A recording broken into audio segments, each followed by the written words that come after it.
the prospect of having it restored to its previous level, what kinds of problems would that create? Oh, huge problems. I mean, our organization, the American Family Business Institute, is most focused on the effect on entrepreneurs and family businesses. I'll just share a little bit with you about how it affects family businesses.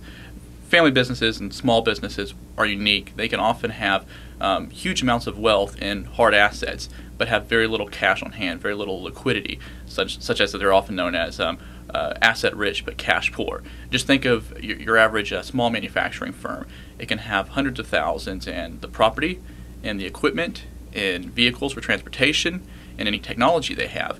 That can easily add up to exceed a $1 million or even $3.5 million exemption. Yet that doesn't mean that they have $3.5 million in the bank. When the owner dies and his son takes it over, what happens? Well, he's got to scrounge up 45%, if we're going by 2009 law, to find the 45% of his assets to pay the estate tax. If he doesn't have that cash on hand, he's going to have to sell assets. And in many cases, that means selling the business.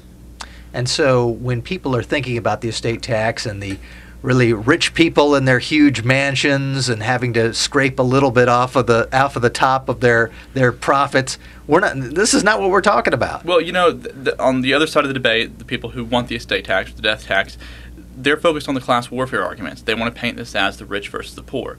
But I think the more appropriate way to describe the estate tax debate is the entrepreneurs and the job creators versus Congress and the IRS.